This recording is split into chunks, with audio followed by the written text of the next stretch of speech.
Eh, la elección de Colima, como muchas otras que ha habido en los últimos años, pues se ha enfocado más que en las propuestas a estar denostando a todos los candidatos porque pues parece que el lodo es lo que funciona en las elecciones. Pero ¿qué tanto daño le hace esto a la democracia dada la experiencia que ustedes tienen?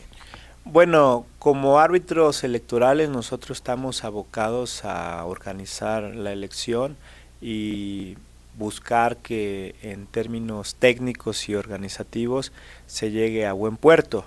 Sobre el daño que pudiese causarle a las contiendas algunas campañas negras o simplemente ríspidas, pues ya tendría que evaluarse por otras instituciones y sobre todo consultarle a los ciudadanos cómo están viendo o cómo perciben ese tipo de disputas electorales. Nosotros en la Comisión de Quejas hemos sí tenido asuntos en los cuales vienen los partidos o candidatos a solicitar que se retiren ciertos contenidos de internet precisamente por considerar que los calumnian, y hemos encontrado algunos asuntos como procedentes. Entonces sí ha habido esos contenidos calumniosos, pero la autoridad ha estado actuando en todo momento que se nos acude ante nosotros. La ciudadanía tiene una mala percepción de los políticos ya. Y este tipo de guerras sucias como que acrecenta porque da la impresión de que los políticos nada más quieren acceder al poder por el poder y se han olvidado lo esencial de esto, que es ser servidores públicos. ¿O estoy equivocado en la percepción que tenemos muchos ciudadanos? Bueno, está medido y no podría cuestionarse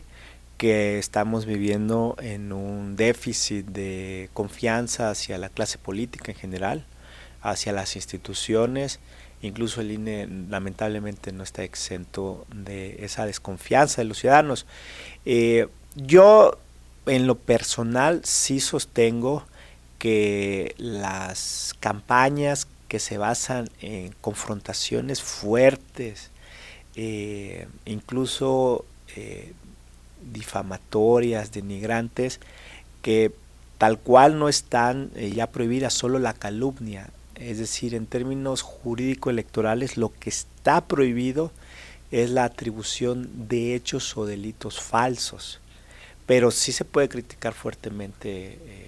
a algunos candidatos entre ellos, y eso no estaría prohibido. Entonces, sí creo que no son los escenarios mejores para construir nuestra democracia, pero creo que por otra parte las leyes son insuficientes para regular esas actitudes de llevar a esos terrenos las contiendas,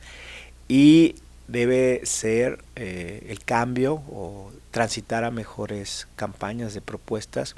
yo creo producto de la exigencia de los propios ciudadanos, de los propios electores, de querer exigir, escuchar propuestas. No basta con no estar de acuerdo que así sean las campañas, sino yo creo que los ciudadanos deben exigir más cómo deben de ser. ¿Qué tanto afecta a la gente, la desanima, la anima, a la hora de votar cuando hay estas campañas negras que hemos estado viendo recurrentemente ya por muchos años y que pues lo estamos viendo ahora en Colima y que puede ser el preámbulo de lo que va a pasar con las otras 3 elecciones? Las campañas negras son parte de la estrategia política que diversos partidos han asumido en las campañas electorales desde hace varios años. Creo que cuando se hace un uso abusivo de la campaña negra y solo aparecen en la propaganda política y en las declaraciones de los partidos, en los discursos de los candidatos, denostaciones al adversario,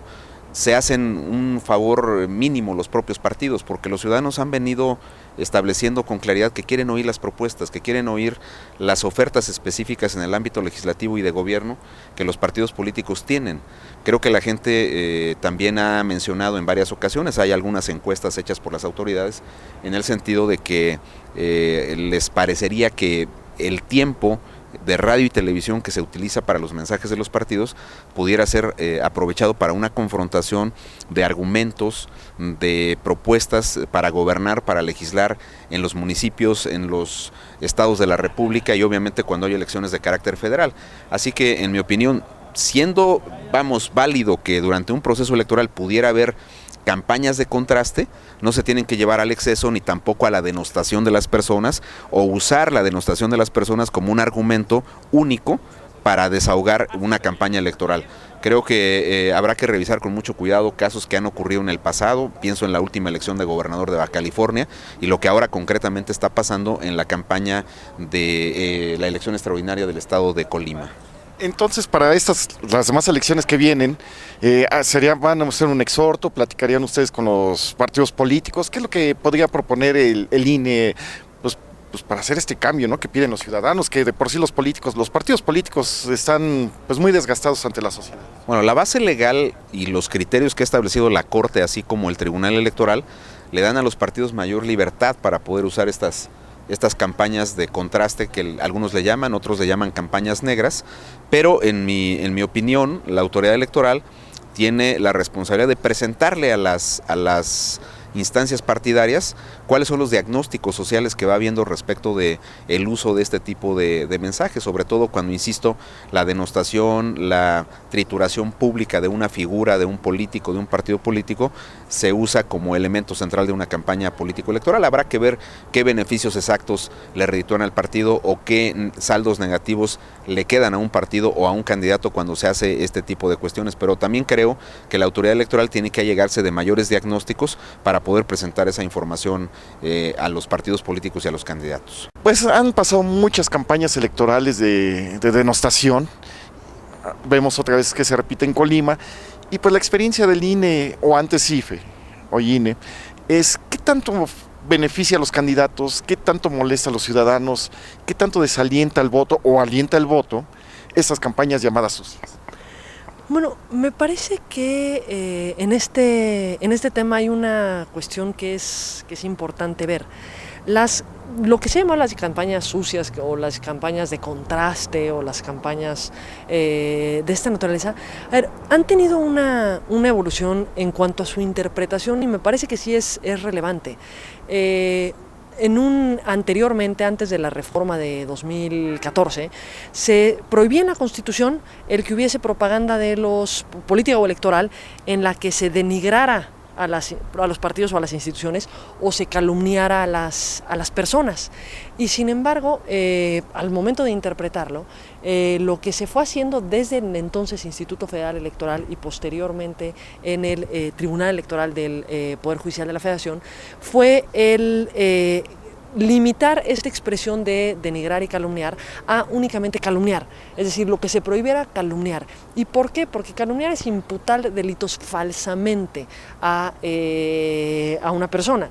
Y aquí eso es, digamos, la limitación que se establece. Y esa interpretación pues se llevó a la Constitución, porque en la reforma del 2014 se eliminó todo lo relativo a la denigración y lo que se terminó prohibiendo es la calumnia. ¿Cuál es un poco la racionalidad detrás de esto? Pues finalmente garantizar la libertad de los partidos de comunicarse con la ciudadanía en la forma que ellos consideren que es la mejor forma para hacerle conocer a la ciudadanía lo que consideren relevante, tanto de las propuestas que tienen o de, digamos, por qué no debieran apoyar a alguno de sus contendientes.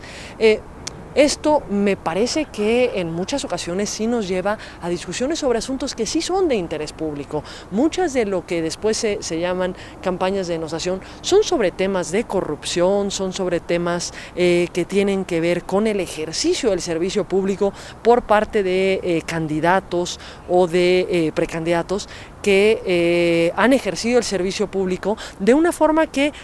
debe ser valorada por la ciudadanía, por las ciudadanas y los ciudadanos, y me parece que poner sobre la mesa información es algo que beneficia el ejercicio de un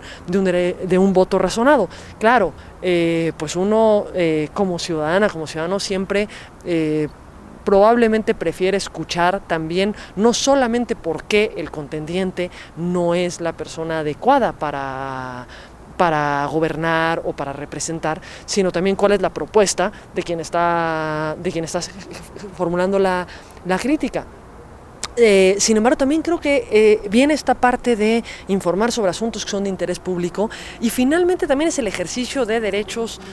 en cuanto a poder expresarse, comunicarse, y las ciudadanas y los ciudadanos son quienes deben de hacer la valoración final. Ese es el tipo de campañas que quieren, sí o no, ese es el tipo de candidatos o candidatas que quieren, sí o no, y a partir de esto ejercer su derecho al voto, porque también en el ejercicio de ese derecho se señala si eso es lo lo que se quiere o eso no es lo que se quiere por parte de la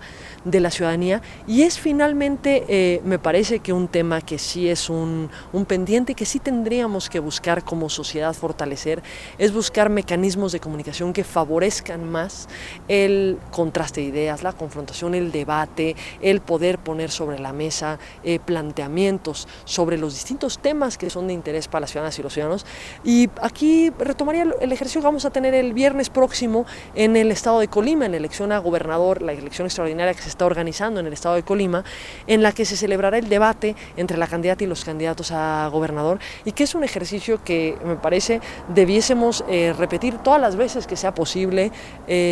precisamente porque es un espacio privilegiado para la confrontación de ideas, para el que sean las ciudadanas y los ciudadanos quienes conozcan quiénes son, no solamente qué dicen, sino también quiénes son sus candidatos o candidatos.